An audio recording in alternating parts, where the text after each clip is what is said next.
everyone, this is Alyssa Shotwell, your online editor and producer of the Signal PopCast. I'm here with other members of the staff, including... Hi guys, I'm Emily Wolfe, and I'm the executive editor of the Signal. I'm Arturo Guerra, the audience engagement coordinator. I'm Shellshear, the co-managing editor. Today we're going to be talking about summer media, the Fall Fantasy Movie League, and the D23 Expo that recently just happened. So first with summer. Summer has always been about the blockbuster. Streaming platforms are also competing for our attention by releasing full seasons of its most popular shows during this time of year, or this past time of year. One example being Stranger Things. No matter how much we're excited or anxious about a release, sometimes we get it really wrong.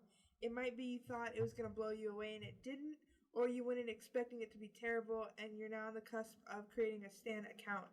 My question for each of you guys is, what movie, album, or TV show surprised you this summer? I really am going to say Veronica Mars surprised me. I was kind of expecting it to be like all the other reboots where it's just a considerable drop in quality, and it really wasn't. It was considerably better even than the last season of the show. So, Veronica Mars.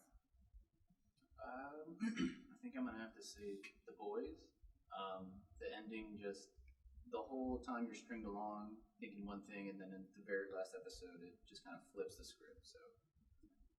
I'm going to second The Boys. I didn't know what it was, didn't even know it was going to be coming out. And then I read a lot about it, I think like in the 2-week wake after it released. And then I was like, all right, I guess I better see what this is about. And it was absolutely fantastic. Probably my favorite thing I've watched all summer. Mine is going to be Midsommar, or Midsommar, I don't know. The Ari Aster film, kind of spiritual successor or related director to Hereditary, which I had just seen a few months ago. And as a non-scary film person, going to see a scary movie because of a director or for any reason other than force is really new for me. So I went in kind of expecting it to be a lot more scary than it was. But it was just very uncomfortable. Like, I enjoyed that because I watch a lot of cringe. And it wasn't cringe. It was just like this weird feeling inside you. And you're like, oh, this is weird. And that movie had that. And I did expect it to a degree because Hereditary had that. But it was like tension. And this one had it having to do with grief. So it's a different type of tension. I enjoyed it. It's not like I was surprised that it was bad. I knew it was going to be good. It just wasn't as scary. I think Jordan Peele called it like the most terrifying film this year. I mean, I don't think he was counting his movie. His movie was scarier.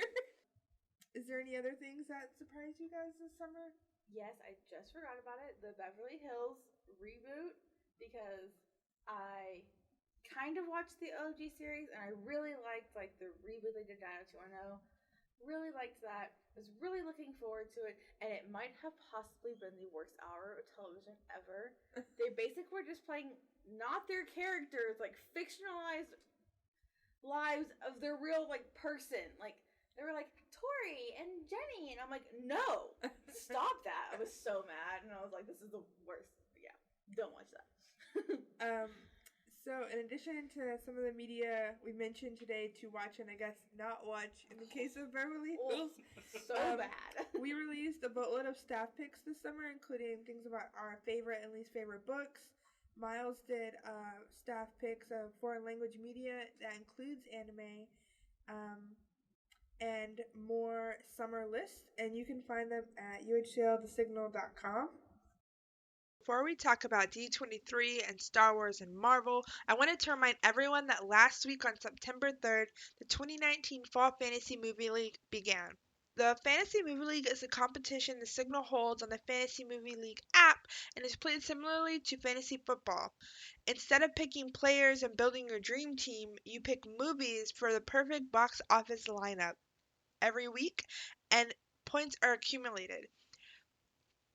The top scorer at the end of the semester will win a movie gift card to the theater of their choice, and everyone who participates in at least 7 of the 13 weeks this semester will be put in a drawing to win a pop culture prize pack. In the past, things that have been included in the pop culture prize pack include Funko Pops, comic books, socks, and other accessories. Each prize pack also includes one movie candy. To compete, head over to UHCL.Signal.com and type in Fantasy Movie League in the search bar.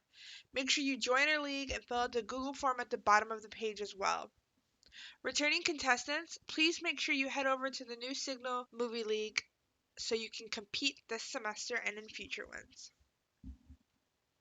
Lastly, the D23 Expo. The D23 Expo is a fan convention under the official Disney fan club, D23. The letter stands for Disney and the number marking the year Walt Disney started the company in 1923. For those that have never heard of it or never heard of it until this past weekend, think of D23 as the E3 for Disney or the San Diego Comic-Con of Disney. Yeah, it's a huge event. I literally look forward to it. It comes every 2 years. It's over about 3 days, and I think this year was in Anaheim, California. Mm-hmm. It's filled with convention staples like big guests, cosplayers, and panels. Plus, it's the stage in which Disney announces major projects over the next few years. Something, again, more people are more used to seeing at San Diego Comic-Con. And in 2019, there was an added hype because Disney Plus is coming out this fall, so people were expecting a slew of announcements related to Disney Plus. And at the convention, they usually TV, movie, parks and resorts. And today we're just going to be talking about the first two, TV and movies. So there was a lot of announcements, and instead of listing off for 30 minutes all of the announcements, everyone here is going to list a few that they're really excited for and maybe go into detail about one. What do we want to see from it, or what we know so far? I am really looking forward to the Disney Plus shows, the High School Musical redo. It's not a reboot. It's not a sequel. It's a completely different thing, but also still very High School Musical. Looking forward to that. I am looking forward to Lizzie McGuire. I'm a little nervous because I did it. I was excited about Raven's Home or Raven's House. I can't remember. And it was just not good. But I'm like tentatively looking forward. This was a little different though, right? Yeah, I mean, it's not going to be like, it's going to be more, I think, grown-ups. Because the Raven's Home is so circled around her child, but she's the draw for older audience, whereas this is like, we want people who watched it the first time. So I'm hoping that's going to be better. Also, Lizzie McGuire was by far my favorite show when I was younger. But I'm really, I was already looking forward to the Eternals because I'm, obsessed with Richard Madden. I think he's the most beautiful man ever. Is this Rob Stark? Yes, it's Rob Stark on Game of Thrones. And then when they found out that Kit Harington is going to be on it, my little Game of Thrones Stark heart, it's, completely full right now. And, I love what they do with the Marvel films. Even if I don't care for the characters, I usually enjoy the films. So I am looking forward to it. I think it's going to be a great, new step after the whole Endgame stuff. Yeah. What about you? I'm not too familiar with that many, what Disney's been coming out recently. I know I did see that they were coming out with, a new Star Wars. The Mandalorian. So that one I'd be pretty excited to check out, but other than that, it just flies over my head. Did you watch the trailer for it? No, not yet. So, after you watched the trailer, you could probably find it easily. Someone put the Cats trailer music over that one. And it is very weird because, certain movements line up. Yeah, it kind of works. It's very odd. It's like when everybody was putting the Us trailer to different things. Yeah. They're kind of doing that right now, but it's not as viral. It's with The Mandalorian. But watch the original first. Okay. Things I'm excited for, in order, probably the coolest thing is probably the Moon Knight series that they announced. If you're not familiar with Moon Knight, it's basically like Batman, but Marvel, and he has multiple personality disorder. Super dope comic series. Should be a really, really cool thing to see on the Disney Plus lineup. They also announced, this is after The Mandalorian, but they're going to be doing an Obi-Wan Kenobi show with Ewan McGregor, which I'm very excited for as a Stark prequel defender. I believe firmly that will be a really interesting show. And then, of course, you do have the Eternals. I love Kumail Nanjiani, so to see him enter the MCU is super exciting for me. So he also has a really dope purple suit. So he does. It's a winner in every way there. The cast is really good for that. It's really Yeah, like seeing them on stage with the thing. Yeah. I think I don't think they had seen that image yet, right? I don't Probably think Some so. of them were like, "What? That's crazy." Yeah. I think he was one of Yeah, them. Camille Johnny was like, yeah, that's really cool. He's just like living his best life, and I love that. Like he's a big star, and he still gets excited about doing projects. I Like, just that's so cool. I He's like so that. It's very regular. like human. I love that about him, yeah. Some of my favorites are like Emily said, the High School Musical. Just it's too funny to me. I have low expectations, but Oh, girl, I have high okay. expectations. Quick little thing for it. So, if you've seen the original High School Musical, it's a musical about a kid's auditioning for a musical in high school. This show, those events transpired, and these kids are calling the names of the characters. It's a show set in high school about them auditioning for a musical. And that musical is High School Musical, and it's just too much for me. Doesn't it have 2 subtitles? Isn't it called like High School Musical, the musical, the show? Something Or like something like that? Sounds like It's- Yeah. I know there's 2 colons. That's what I remember It's about very it. meta. I'm not gonna lie. I will say, I hope it's a miniseries, because at first I thought it was a movie. I'm like, oh, I'm excited. And then when I found out it's a show, I'm like, oh, that's a lot. That's a lot for me. I don't know if I'm gonna love it that much. So most of them, from what I found online, are gonna only be about 6 episodes. That's like Okay, The Mandalorian, all the programming they've announced so far, Moon Knight included, and all those Marvel shows are supposed to be about 6 episodes.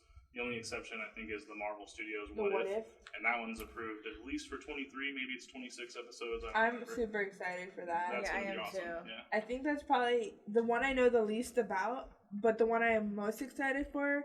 So it's what if situations in regards to all of the Marvel films that have released so far. So like, what if this happened instead of this, and how would that affect the plot? Everything in the MCU is fair game. It's Yeah. Like, what if Tony Stark didn't come back out of the portal in Avengers 1?